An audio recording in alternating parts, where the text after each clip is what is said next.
Good morning. इससे पहले वाले व्याख्यान में अपन ने वातावरण एवं मानव के संबंधों की जो नवनिश्चयवाद की विचारधारा थी, जिसको इंग्लिश में अपन नियो डिटर्मिनिज्म कहते हैं, नवनिश्चयवाद की विचारधारा में अपन गिलफ्रिड टेलर महोदय की रुको एवं जाओ निश्चयवाद या टेलर के वैज्ञानिक निश्चयवाद के बारे में विस्तृत चर्चा करी। उसके बाद में जो टैथम महोदय हैं, जो एक कैनेडियन थे, उनका जो प्रैग्मेटिक पॉसिबिलिज्म है, क्रियात्मक संभववाद, उसके बारे में चर्चा करी। और नवनिश्चयवाद की ही एक विचारधारा O.H.K. स्पेट, जो कि एक ब्रिटिश मानव भूगोल शास्त्री हैं,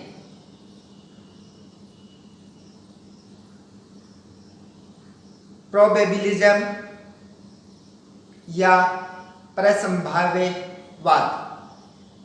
O.H.K. स्पेट ने, आप लोगों को पता होगा, O.H.K. स्पेट ने कहा कि प्रकृति मनुष्य के सामने बहुत सारी संभावनाएं प्रस्तुत करती है, लेकिन उन संभावनाओं में से कुछ संभावनाएं ज़्यादा प्रसंभाव्य होती है या मोर प्रोबेबल होती है, और जो ज़्यादा संभाव्य होती है, जो संभावनाएं, उनका प्रयोग करके मानव अपनी आर्थिक, सामाजिक, सांस्कृतिक उन्नति करता है। इसके बाद में अपन ने जो नवनिश्चयवाद की जो चौथी विचारधारा है, प्रेजेंट डे डिटर्मिनिज्म, जो कार्ल सावर ने दी थी। प्रेजेंट डे डिटर्मिनिज्म, जो कार्ल सावर एक अमेरिकन विद्वान थे,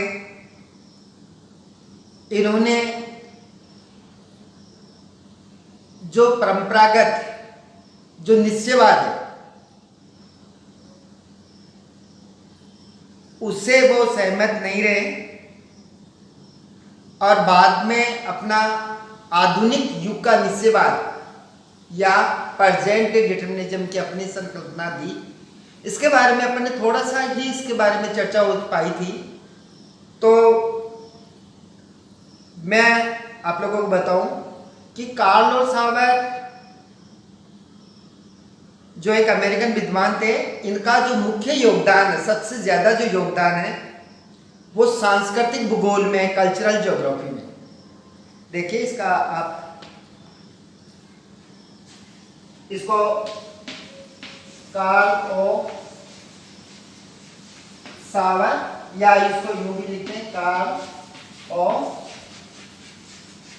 सावर, सी भी लिखते हैं, के भी लिखते हैं। इनका सबसे ज्यादा जो योगदान रहा वो सांस्कृतिक भूगोल में रहा है वैसे, और इन्होंने अपनी एक जो पुस्तक लिखी, ग्रंथ लिखी, जो विश्व विख्यात हुआ, वो इनका 1947 में प्रकाशित कल्चरल ज्योग्राफी ही रहा। इसके अलावा इन्होंने ऐतिहासिक भूगोल लिखी और एक इन्होंने क्षेत्रीय विभिन्नता की संकल्पना दी, एरियल डिफरेंशिएशन। देखिए, एरियल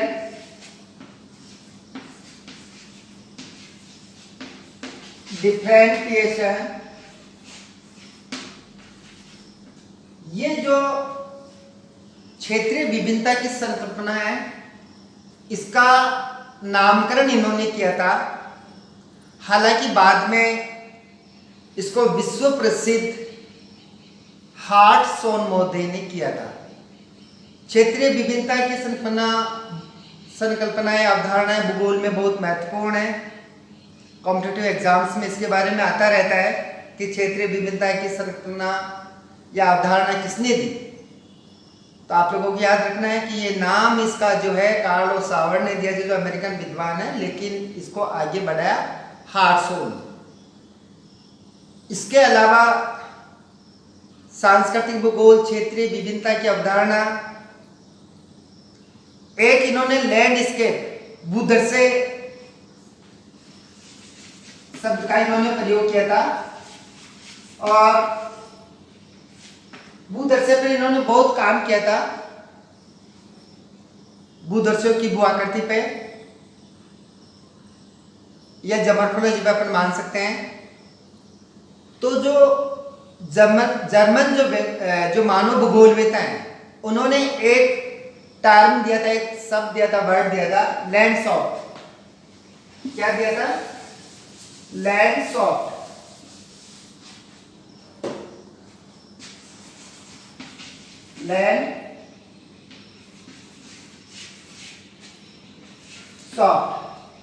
लैंडसॉफ्ट को कार्लो सावर ने लैंडस्केप नाम से या लैंडस्केप नाम दिया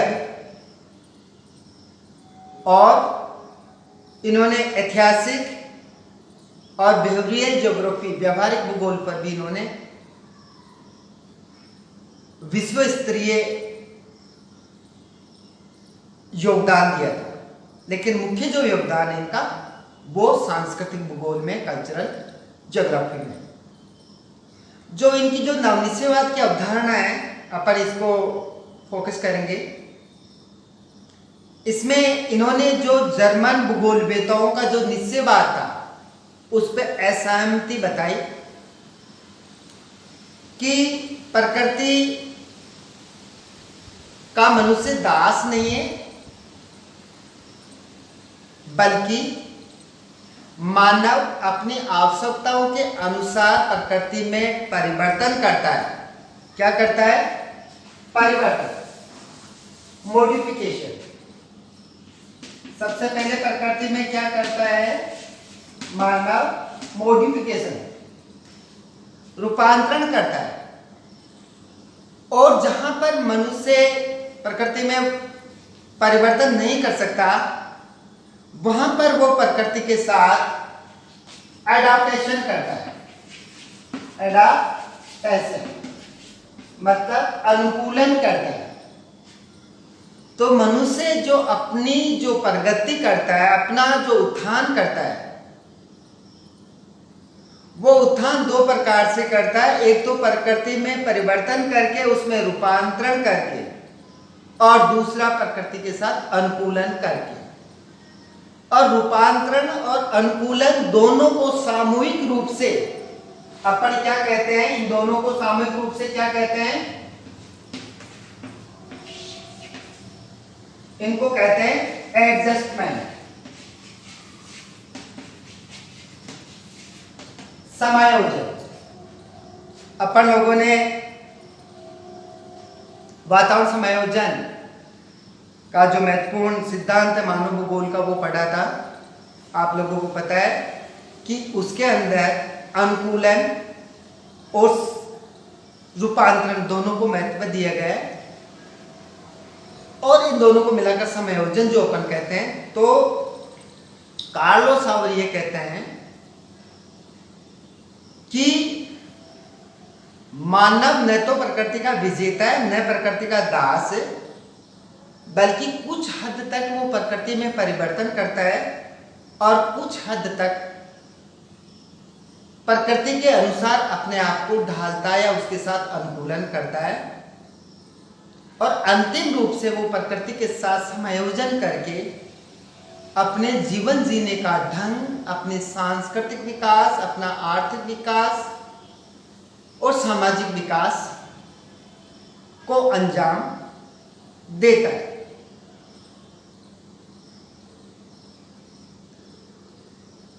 इसके अलावा एक और नवनिश्चयवाद की विचारधारा ऑगस्ट काम्टे ने दी। ऑगस्ट काम्टे ने जो नवनिश्चयवाद जो विचारधारा है, जो दृष्टिकोण है, उसका नाम प्रत्यक्षवाद या प्रमाणवाद रखा।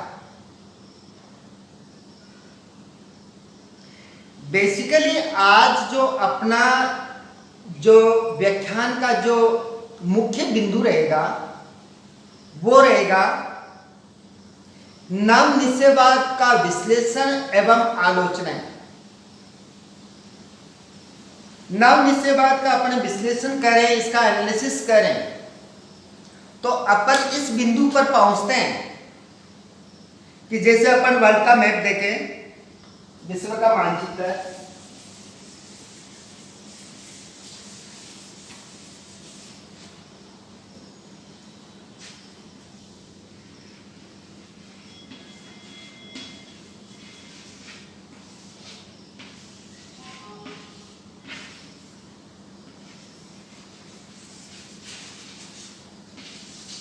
तो आप देखिए ये मान लो इक्वेटर लाइन है। अपन पॉसिबिलिज्म की बात करें, संभववाद की बात करें, क्योंकि जो नवनिश्चयवादी विचारधारक है या विचारक है, इन्होंने ये कट्टर नहीं है, न तो प्रकृति के कट्टर समर्थक हैं, न मानव के कट्टर समर्थक है, बल्कि नवनिश्चयवाद के जितने भी विचारक हैं, चाहे वो गिरपी टेलर हो, चाहे वो OH के स्पेट हो, चाहे कार्ल हो सावर हो, चाहे टेथम हो, चाहे हर्बर्सन हो, हंटिंगटन हो, रॉक्सबी हो, चाहे फ्लूर हो, चाहे डोकुचावेव हो, ये सारे के सारे भूगोलवेत्ता जो निश्चयवाद के समर्थक है, नवनिश्चयवाद के समर्थक है, नवनिश्चयवाद के सारे समर्थक न प्रकृति के साथ है, न वो मानव के साथ है, बल्कि उन्होंने दोनों के बीच में मध्यम मार्ग अपनाया। तो नवनिश्चयवादी जो मानव भूगोल शास्त्री, इनको मध्यम मार्गी या समन्वयवादी कहते हैं, क्योंकि इन्होंने प्रकृति को भी इंपॉर्टेंस दिए तो मानव को भी इंपॉर्टेंस दिए, और दोनों को इन्होंने बराबर बताया है, और दोनों में संभववाद निश्चयवाद दोनों में इन्होंने समन्वय स्थापित करने का प्रयास किया। देखिए, संभववाद की विचारधारा के अनुसार कृषि की जो उत्तरी सीमा है, जैसे यूरोप की बात करें तो यूरोप के अंदर मान लो कृषि पहले यहां तक होती थी, तो मानव ने अपनी तकनीकी इन्वेंशन इनोवेशन का प्रयोग करके, नए नए आविष्कार करके इन्होंने कृषि क्षेत्र या फसलों के क्षेत्र में विस्तार किया। उत्तर की तरफ इन्होंने विस्तार किया। जैसे मान लो यहां तक होती थी, लेकिन बाद में यहां तक कृषि होने लग गई। जैसे पॉली हाउस का इन्होंने प्रयोग किया, ग्रीन हाउस का प्रयोग किया, हाइब्रिड सीड्स का डेवलपमेंट किया। लेकिन देखिए, प्रकृति में परिवर्तन करके या तकनीकी का विकास करके उत्तरी यूरोप में कृषि का जो क्षेत्र है, उस क्षेत्र का विस्तार इन्होंने उत्तर की तरफ खिसकाया, ध्रुवों की तरफ। लेकिन देखिए, आज भी जो टुंड्रा प्रदेश तक मनुष्य कृषि के क्षेत्र का विस्तार नहीं कर पाया है। आज तक भी थोड़ा सा इन्होंने बढ़ा दिया, डेफिनेटली विस्तार किया, एक्सटेंड किया एग्रीकल्चर लैंड का, एग्रीकल्चर एरिया का, लेकिन फसलों का विस्तार या कृषि भूमि का विस्तार आज भी टुंड्रा प्रदेश में नहीं कर पाया है। इसी प्रकार जो मरुस्थली क्षेत्र है, वहां पर कृषि बिल्कुल नहीं होती थी, लेकिन मरुस्थली प्रदेशों के अंदर नदियों से नहरें निकालकर और नहरों का मरुस्थलीय क्षेत्रों में विस्तार करके कृषि भूमि क्षेत्र का विकास किया है। लेकिन आज भी संपूर्ण मरुस्थलीय क्षेत्र में सिंचाई की सुविधाएं नहीं हो पाई है और साथ ही आज भी वर्षा जो रेनफॉल होती है उसके ऊपर मानव का नियंत्रण नहीं हो पाया। एक तरफ प्रकृति में परिवर्तन किया है, सिंचाई की सुविधा को विस्तार डेफिनेटली किया है, उसके बावजूद भी जो पूर्णतया सिंचाई की सुविधाओं को विकसित नहीं कर पाया मानव और साथ ही साथ वर्षा पर नियंत्रण नहीं कर पाया। एक तरह से संभववाद को भी ये लोग मानते हैं तो निश्चयवाद को भी ये लोग मानते हैं। प्रकृति में परिवर्तन मनुष्य करता है लेकिन मनुष्य पर प्रभाव प्रकृति का अभी भी। देखिए अगर अपन तीसरा जो उदाहरण माने, वैसे दुनिया भर के उदाहरण है लेकिन कुछ उदाहरण देके अपन इस विचारधारा को समझने की कोशिश करेंगे। देखिए आज तकनीकी का विकास करके मानव ने भूकंप रोधी, मतलब भूकंप का उन घरों पर कोई फर्क नहीं पड़े, ऐसे घर बनाए, ऐसी इमारतें बनाई है और भूकंप अर्थक्वेक प्रोन एरियाज है, जो भूकंप संभावित क्षेत्र उनका भी पता लगा लिया है। लेकिन देखिए आज भी मानव की इतनी प्रगति के बावजूद भी जो है भूकंपों की या ज्वालामुखी की या बाढ़ की या सूखे की सटीक भविष्यवाणी मानव नहीं कर सकता या नहीं कर पा रहा है। तो देखिए एक तरफ प्रकृति पर कुछ परिवर्तन मनुष्य ने किए हैं, प्रकृति में परिवर्तन किए, उसको मॉडिफाइड किया है, अपने अनुसार प्रकृति को बनाया, लेकिन पूर्णतया प्रकृति को अपने अनुसार नहीं कर पाया। आज भी जितने भी डिजास्टर्स है, चाहे भूकंप हो, बाढ़ हो, उनका एक स्मॉल लेवल पर समाधान किया है, लेकिन आज भी पूर्णतया उनकी भविष्यवाणी करना या पूर्णतया उन पर काबू पाना दूर की कौड़ी साबित हो रहा है। कहने का मतलब ये है नवनिश्चयवाद की विचारधारा का मतलब ही ये है कि आज भी मनुष्य प्रकृति के आगे बेबस है और प्रकृति का प्रभाव मानवीय क्रियाओं पर, मानवीय शारीरिक संरचना, उसकी भावनाओं पर, उसके विचारों पर, उसके आर्थिक, सामाजिक, सांस्कृतिक विकास पर स्पष्ट रूप से देखा जा सकता है। यद्यपि मानव ने एक लघु स्तर पर, स्मॉल लेवल पर प्रकृति में परिवर्तन का प्रयास किया या प्रकृति में परिवर्तन भी किया अपनी बुद्धि, अपनी शक्ति, अपनी इच्छाओं के अनुसार, लेकिन एक आदर्श विज्ञान है, उसका उद्देश्य, आदर्श विज्ञान का उद्देश्य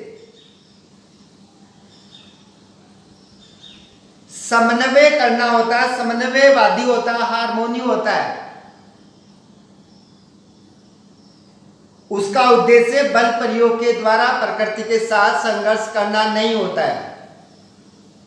इसलिए सारे के सारे नवनिश्चयवादी, चाहे वो ब्रिटिशर्स हो, चाहे अमेरिकन हो, चाहे रूसी हो, सबका एक ही मत है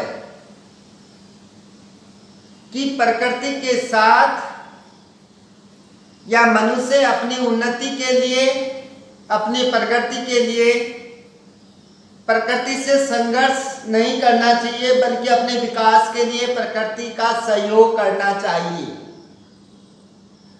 और मानव न तो प्रकृति का विजेता बनना की कोशिश करनी चाहिए, न ही उसका दास रहना चाहिए, बल्कि प्रकृति के साथ उसका समन्वय होना चाहिए। यही नवनिश्चयवादी भूगोलवेताओं की या भूगोलवेताओं का मुख्य विचार है।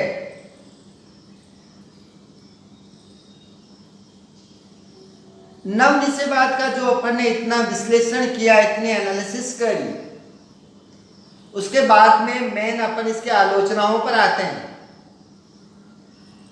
तो आपको लगा होगा कि जो नवनिश्चयवाद की जो विचारधारा है, चाहे वो गिरफी टेलर की है, चाहे स्पेट की है, चाहे वो कार्ल सावर की है, चाहे वो टैथम की है, चाहे हंटिंगटन की है, चाहे ऑगस्ट काम्टे का प्रमाणवाद या प्रत्यक्षवाद है, सबके विचारों का अपन अध्ययन करते हैं, उनका विश्लेषण करते हैं, तो एक ही बात सामने आती है कि नवनिश्चयवादी विचारधारकों ने वास्तव में कुछ भी नया नहीं किया,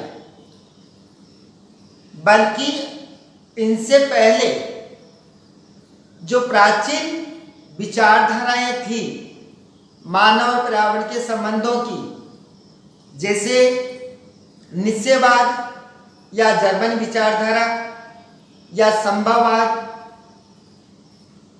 या फ्रांसीसी विचारधारा, तो नवनिश्चयवादी भूगोलवेताओं ने केवल निश्चयवाद और संभववाद दोनों विचारधाराओं का समन्वय किया है। इन्होंने माध्यम मार्ग अपनाया है, बीच का मार्ग अपनाया है और दोनों में समन्वय स्थापित किया, हार्मोनी स्थापित किए। इसलिए जो अन्य जो लोग हैं जो नवनिश्चयवाद के समर्थक नहीं है, वो कहते हैं कि इनका भूगोल में कोई विशेष योगदान नहीं है, कोई नया योगदान नहीं है। सिर्फ दोनों में, मानव और प्रकृति में या निश्चयवाद और संभववाद में इन्होंने संतुलन स्थापित किया है और मध्य मार्ग अपनाया है। यही नवनिश्चयवाद की मूल धारणा है। आज बस इतना ही। निश्चित रूप से आप जो मानव और पर्यावरण के संबंधों की जो तीनों अवधारणाएं, निश्चयवाद, संभववाद और नवनिश्चयवाद, ये आप लोगों के डेफिनेटली आप लोगों की समझ में आई होगी और यूनिवर्सिटी एग्जाम्स और कॉम्पिटिटिव एग्जाम्स में आपको इनका फायदा मिलेगा, ऐसी मेरी अपेक्षा है। Thank you so much.